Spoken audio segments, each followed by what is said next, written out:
E a gente está recebendo aqui do Mando News ele, professor Claudinei Ferreira Moscardini Chavasco. Boa noite, professor. Boa noite, Marcos. Eu gosto demais desse sobrenome do professor, hein? Você viu, tio Ireta?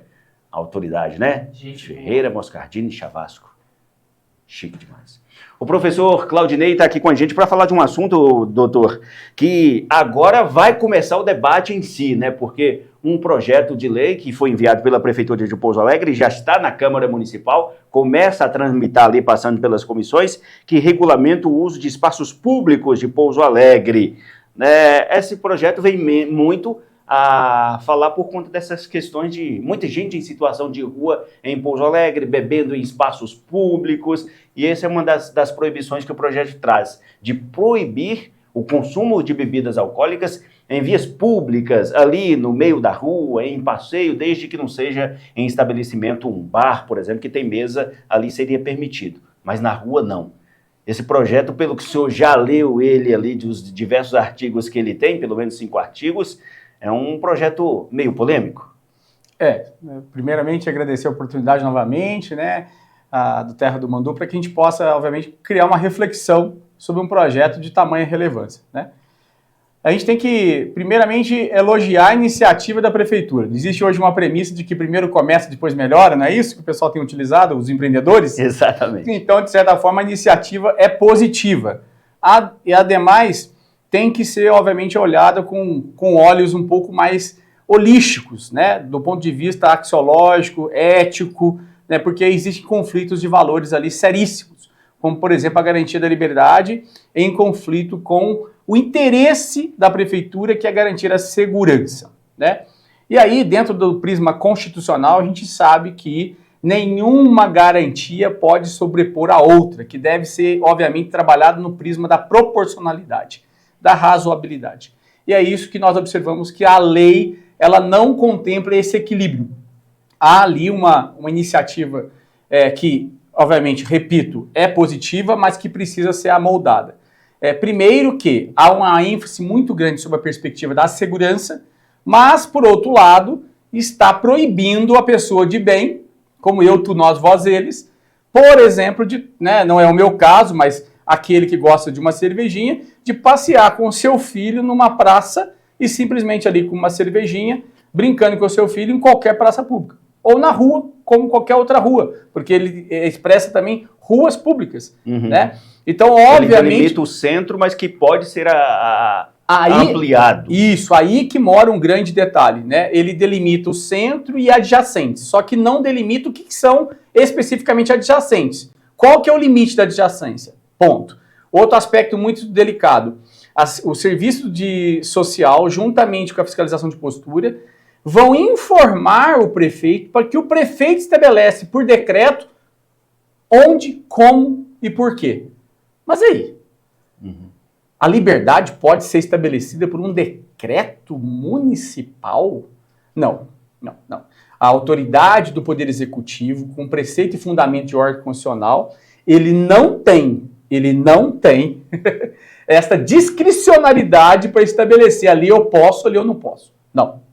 Por mais que o artigo 32 da Constituição dê amparo para que o município possa legislar em razão de seus interesses locais, é sabido que o critério material objetivo, até onde vai a garantia da liberdade, o legislador, sim, é o competente, não a autoridade do Poder Executivo. E aí, sobre esta óptica, já se tem uma violação de preceito e fundamento de ordem constitucional muito séria, muito séria. Há aqui também uma ponderação a ser estabelecida, é que qual é, obviamente, né, o critério objetivo em relação ao grau de embriaguez. Aí tem uma situação interessante. Lá no artigo 3º, artigo 4º, nós observamos ali que a pessoa não pode adentrar ao serviço público embriagado. Exatamente. E que ali vai ter um critério na portaria para, obviamente, fazer ali uma medição de grau etílico. Ponto. Fica proibido o ingresso de pessoas em estado de embriaguez ou de efeito de substância psicoativas em repartições públicas. Isso, mas aí vamos trazer essa aplicação que foi muito bem elaborada para o serviço público para a realidade social, então, como um todo. Porque partimos do pressuposto que aquela pessoa de bem que simplesmente está ali com uma cervejinha só, passeando com a sua família, né? Ela não pode ter limitado o seu direito de dar esse passeio com essa bebida. As mãos, ao contrário. Agora, todo e qualquer cidadão que extrapola o uso da bebida, e aí do ponto de vista ético, gera um desconforto, né? Uma lesão ambiental, né?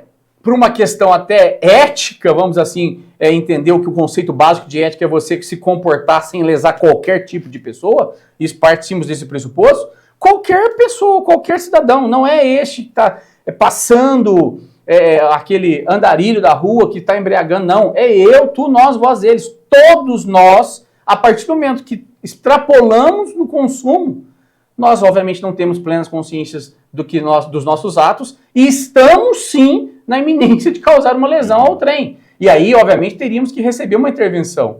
Então, para aquele que está em estado de embriaguez, em praças públicas, em vias públicas e, consequentemente, pode estar na iminência de causar dano ao trem, este tem que ser, obviamente, abordado, este tem que ser conduzido. E aí, tem que se ter um critério objetivo de abordagem. E eu não estou falando daquele que está na rua, ali, obviamente, uma situação de calamidade, e ali, em tese, hoje, é rotulado como uma ofensa. Parte de um pressuposto, Marcos, que essas pessoas, elas, em grande maioria, elas não sabem nem onde elas estão deitando. Tamanho é o grau de embriaguez delas. Se é a área privada ou se é a área pública. Entendeu? Tamanho é o grau de embriaguez. Então, o critério de abordagem social ele tem que ser muito bem estabelecido e muito bem definido, não deixando a discricionalidade ao Poder Executivo. E neste ponto que é a nossa crítica, que beira ao passo da inconstitucionalidade pela ausência de proporcionalidade e de métodos claros para garantir a liberdade e garantir a segurança. Mas reflita, com todo e qualquer cidadão, eu estarei sujeito a essa lei. Da mesma forma que aquele que não tem lugar para morar, que está lá se embriagando, também está sujeito à lei. Sem qualquer tipo de desigualdade. Da forma como a lei foi estabelecida, ela servirá a uns e não servirá a outros, porque o prefeito, por si só, ele vai estabelecer local, tempo e modo, como ela vai ser aplicada, com o apoio da fiscalização de postura e, consequentemente, também com o apoio do serviço social. Então, a lei ela precisa ser dialogal, ela precisa ser discutida, ela precisa ser ouvida, né? Então, precisa ser discutida no plano técnico, plano prático, com o Conselho Municipal de Turismo, com empresários em geral, a sociedade civil em geral, mas digo e repito, é uma boa iniciativa. E por quê? Eu já fui abordado lá no ano de 2009, no Chile, quando abri uma garrafinha de vinho ali, recebi um cacetete nas costas, né, falando que eu não poderia tomar em praça pública. Isso não é novo, não. Ao contrário, Canadá, Estados Unidos, Irlanda e vários outros lugares do mundo afora já tem. Só precisaria de uma adequação melhor nessa lei. Precisa ter um formato, um critério objetivo que não fique no campo da discricionalidade exclusiva do poder executivo. Porque aí, obviamente, pode haver excessos, pode esbarrar em garantias como a garantia da liberdade e, consequentemente, em conflito com a garantia da segurança pública. Já tem que trazer isso tudo estabelecido na lei. Na lei, no corpo legal. E o Poder Legislativo é, sim, por força da Constituição, o competente para estabelecer essa estrutura nos modos operantes, por circunstâncias de local, tempo e modo. E também por que o centro? Porque o centro e adjacentes. E as demais praças, né, da cidade? Também não se tem um risco daquela pessoa que está se embriagando lá na praça, no bairro do outro lado da cidade, e que, sim, ele também tem causado uma série de transtornos sociais ali, ele também não mereceria ser recebido com uma abordagem por parte do Poder Executivo? Por que só o centro? Qual que é o critério prioritário do centro? Outra questão que traz nesse projeto aí, que a gente bem destaca aqui, que está ali no início, que é um projeto para a questão de medidas de segurança, ordem pública e proteção ao bem-estar da população, é lá no artigo 4º, que fica proibida a obstrução de vias públicas, praças, ruas, passeios, com barracas, qualquer coisa que é colocado ali. Neste caso... Essa é uma questão muito polêmica, me perdoe, até antecipei-me na minha fala, que o STF já reconheceu que os pertences desses andarilhos não podem ser subtraídos, não podem ser retirados deles. Tá? Isso o STF já reconheceu. Então isso, eu diria que é um grande desafio do serviço social, né, na condução desta realidade. Isso é fato. Eles estão de mãos atadas, tá? E sim, ocorre sim, eventualmente, deles obstruírem. Então esse processo tem que ser muito bem pensado, muito bem elaborado. Mas aí também, essa legislação se aplicarão a todos os cidadãos em geral, né? Não é eu, são todos que obviamente estarão sujeitos a essa legislação, né? A lei está clara sobre a garantia da segurança. Ela precisa equilibrar com a garantia da liberdade. O princípio da ponderação é o caminho. Se estabelecer um critério objetivo, vai ser aprovada e não vai ser reconhecida como inconstitucional. Se você olhar Lei de Lages, Chapecó, Santa Catarina e outros municípios do Brasil afora tiveram suas leis reconhecidas como inconstitucionais, justamente pelo fato de não se ter um critério de proporcionalidade, um critério material muito claro, objetivo, que dê equilíbrio nessa ponderação de valores e de garantias, que é a liberdade e a segurança. Então, é nesse sentido que precisa ser amoldado. A iniciativa é boa, é positiva, precisa ser dialogada e precisa ser construída, com critérios objetivos, garantindo a proporcionalidade, né, dos direitos aí.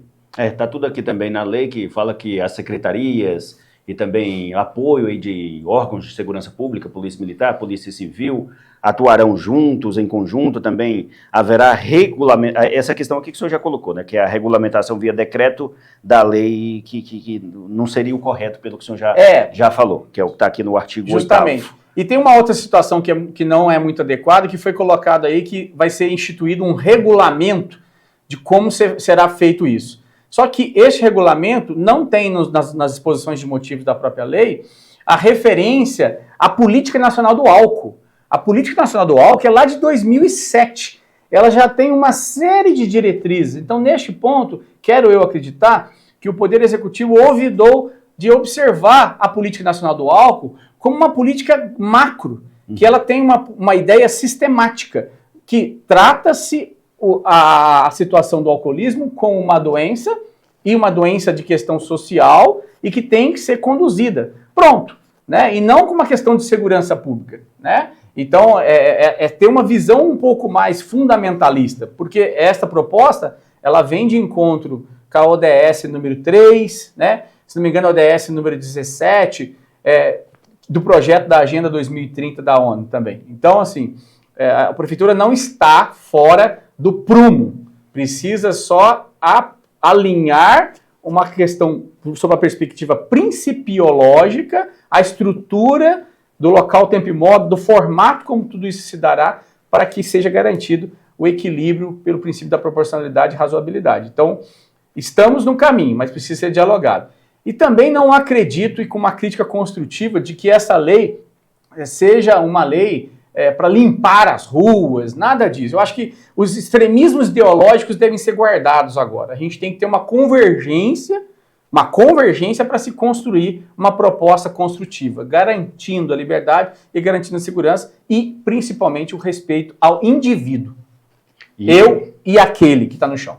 Exatamente, e só aproveitando a presença do senhor, que é professor nessa área, o direito, tem todo o conhecimento da Constituição, que muita gente, e até quando a gente publica uma matéria aqui no Terra do Mandu, já vem logo pedir que a prefeitura remova as pessoas, que tire as pessoas, que leve para clínicas, mas tem que a pessoa aceitar, porque ainda não tem essa deliberação ainda da internação compulsória, né, no Brasil.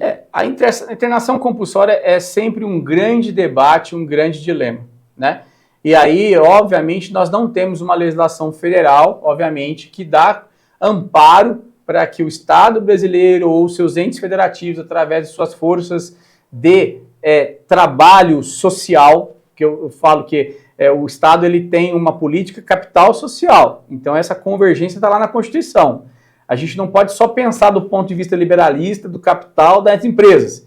Os empresários querem preservar suas frentes dos seus estabelecimentos, mas eles esquecem também que o Estado tem a obrigação de preservar as garantias sociais. Então, este equilíbrio é discutindo, é conversando, é uma convergência. Nós não temos hoje uma legislação federal, para tanto, tá?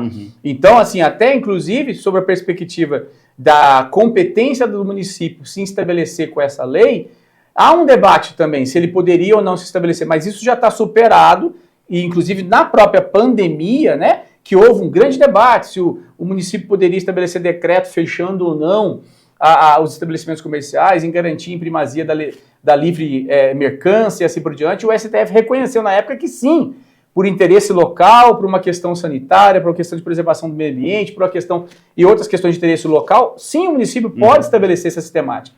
Então, por interesse local, pode o município construir essa legislação. Ademais, estruturado com os princípios e preceitos e fundamentos de ordem constitucional. Aqui, nada mais adequado, né, do que o princípio da proporcionalidade para equilibrar a garantia de liberdade e a garantia de segurança pública. É um fato que a gente vai acompanhando com a discussão na Câmara Municipal. Obrigado, professor. Imagina, conte conosco. Amém.